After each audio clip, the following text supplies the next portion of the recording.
आज का अनमोल वचन मरकुस रचित सुसमाचार 7वां अध्याय 31 वचन से 37 वचन तक। फिर वो सूर और सैदा के देशों से निकलकर दिकापुलिस से होता हुआ गलील की झील पर पहुंचा। तो लोगों ने एक बहरे को जो हकला भी था उसके पास लाकर उससे विनती की कि अपना हाथ उस पर रखे।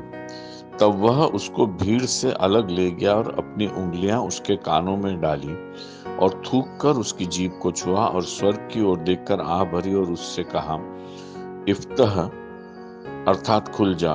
और उसके कान खुल गए और उसकी जीभ की गांठ भी खुल गई और वह साफ साफ बोलने लगा।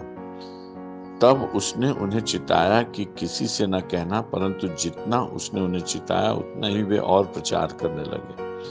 वे बहुत ही आश्चर्य में होकर कहते थे, उसने जो कुछ किया सब अच्छा किया। वो बहरे और सुनने की और गूंगों को बोलने की शक्ति देता है। प्रियो, जब यीशु मसीह वापस गलील को पहुंचे तो बहुत सारे लोग बहुत से रोगियों को उनके पास लाया करते थे और जो निशक्त लोग थे उनकी सहायता करते हुए उन्हें यीशु के पास तक पहुंचाते थे। ऐसे ही एक गूंगा और बहरा आदमी था जो हकलाता था, बोल नहीं पाता था। उसे यीशु के पास लाया गया और लोगों ने निवेदन किया कि इसको चंगा किया जाए। बार बार जब गलील में और यीशु के परिचित लोगों के बीच में और जब ऐसे नगरों में परमेश्वर कार्य करता था तो वो उन्हें भीड़ से अलग ले जाता था। उसने एक अंधे को भीड़ से अलग ले जाकर उसकी आंखें खोली और उससे कहा, फिर इस गांव में पांव नहीं रखना। इससे हमें ये भेद खुलता है कि लोग चमत्कार तो देखना चाहते थे, लोगों की भलाई तो देखना चाहते थे, लेकिन यीशु को जैसा विश्वास के साथ ग्रहण करना चाहिए वैसा नहीं करते थे। उन्होंने यीशु को परमेश्वर के पुत्र और अपने उद्धारकर्ता की तरह ग्रहण नहीं किया, लेकिन एक ऐसे व्यक्ति की तरह ग्रहण किया जो दूसरों के कष्ट निवारण करता, और वे खुद उसमें इन्वॉल्व नहीं होते थे, खुद उसमें संलग्न नहीं होते थे, वे पश्चाताप नहीं करते थे, वे परमेश्वर के पास नहीं आते थे, मन फिराव के योग्य फल नहीं लाते थे और परमेश्वर को स्वीकार नहीं करते थे। ये बात हम यीशु के व्यवहार से भाप सकते हैं। वो काम जो वो सबके सामने भी कर सकता था, वो उनसे अलग ले जाकर उसने वो कार्य किया। देखिए, जब लोग योग्य नहीं होते हैं तो परमेश्वर उनसे अलहदा ले जाकर अपने आश्चर्य कर्म करता। ये भेद भी हमें प्रकट हो जाता,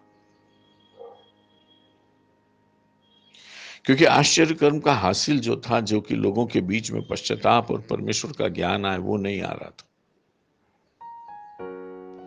लेकिन इसका मतलब ये तो नहीं है कि जिसकी जो हानि में है उसकी हानि ना दूर की जाए। इसका मतलब ये तो नहीं है कि रोगी को चंगा न किया जाए। रोगी क्यों दुख उठाए? अगर लोग तैयार नहीं है तो रोगी क्यों दुख उठाए? देखिए, परमेश्वर का परफेक्ट कंपैशन था। वो हर दुखी से प्यार करते थे, भले उसके आसपास के लोग कठोर हो या परमेश्वर के वचन के योग्य हो या ना हो, फिर भी उनके प्रेम में कमी नहीं होती। इसलिए वे हकले और बहरे आदमी को अलग ले गए, उसके कानों में उंगली डाली, उसके मुंह में अपने थूक से स्पर्श किया और स्वर्ग की ओर देखा, मानो उस व्यक्ति को परमेश्वर के सामने पेश किया। लेकिन यहां पर जो खूबसूरत बात है वो यह है कि उसने आह भरी, दर्दीली आह, जिसको हम कहते हैं दुख की आह। इफ्तह कहने उसने आह भरी। इफ्तह एक शब्द था जिसका मतलब था खुल जाना, का दर्द था जो उसने प्रकट। जगत सृष्टिकर्ता जब मनुष्य को दुख उठाते हुए देखता, उसकी आह निकलती और उसका दिल दुखित होता ही कुल स्पष्ट दिखाई देती। जो लोग उसे पास में लाए थे, किसी ने आह नहीं भरी थी, लेकिन केवल सहायता का हाथ लेकर उसके पास आए थे। लेकिन यहां इसकी आह निकल पड़ी यीशु मसीह की, ये उसके हृदय को बताता। प्रियो, हम में से कोई भी किसी मनुष्य के लिए उतना स्नेह और उतनी लगन नहीं रख सकता जो यीशु मसीह की, क्योंकि उसने सबको बनाया। इसलिए हमारा प्रयास ये होना चाहिए कि हम यीशु के कंपैशन में हर इंसान को देख सकें। सच्ची भक्ति है कि हम हर दुखी में अपने प्रभु को देख सके और हमारी आह भी वैसे ही निकले जैसे यीशु मसीह के निकलते। ये भक्ति का सफर है जो मुझे और आपको पूरा करना। जब तक हम आत्मा में यीशु मसीह के समान नहीं होंगे, तब तक हम किसी चीज में संलग्न नहीं होंगे। हम एक ट्रैफिक पुलिस के समान होंगे जो केवल रास्ता दिखाता, कुछ कर नहीं सकता।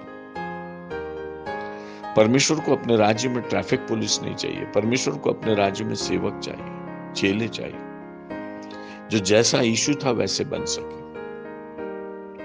आज भी बहुत सारे लोग विश्वासियों का एड्रेस देना, पास्टर्स का एड्रेस देना, यहां दुआ करवा लो, वहां दुआ करवा लो, ऐसा गाइड करने में बहुत तेज है, लेकिन खुद अपने विश्वास में कितने स्थिर हैं ये देख नहीं पाते, और कितना कंपैशन यीशु के प्रति हमारे मन में है और यीशु की भावनाएं कितना हमारे मन में घर की है, ये हम देख नहीं पाते। इसलिए हमें प्रभु के सामने हमेशा बने रहना चाहिए, और जहां भी हम हैं उससे आगे बढ़ने की कोशिश करना चाहिए, उन्नति करना चाहिए। आत्मिक उन्नति हमारी अपने जीवन के आखिरी दिन तक होना चाहिए। हमें डिस्करेज नहीं होना चाहिए, एक दूसरे का न्याय नहीं करना चाहिए, और अपने आप को अपनी धार्मिकता के घमंड में नहीं रखना चाहिए, लेकिन हमेशा सीखने का आत्मा रखना चाहिए, जिससे हम इन बातों से सीख सके। ये दृष्टांत मुझे और आपको इसलिए सुनाया गया, इसलिए वचन में इसको स्थान दिया करोड़ों दृष्टांतों में से, कि हम इससे सीख सके। हम अपनी आत्मा में, अपने मन में यीशु के समान प्रेम और करुणा से भर जाए।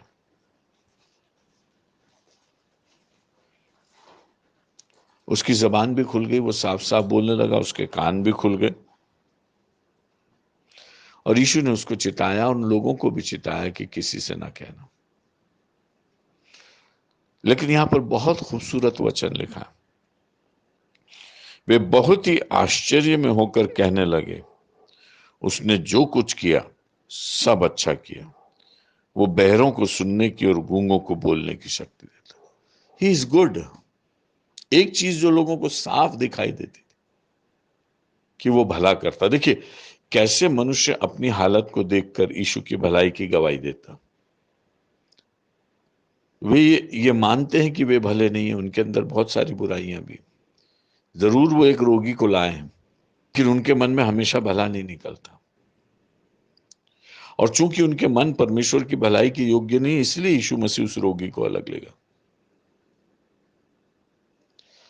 लेकिन जो उनके अंदर नहीं था और जो यीशु मसीह के अंदर था, वो उन्होंने देखा और उसकी गवाही दी। खास बात जो गवाही देने की, कि उसने जो कुछ किया अच्छा किया, कुछ भी बुरा नहीं किया, एक भी काम बुरा नहीं किया। ये परमेश्वर का वचन मुझे आपको बताता। यीशु भला है, और वचन कहता है यहोवा का धन्यवाद करो क्योंकि वो भला है।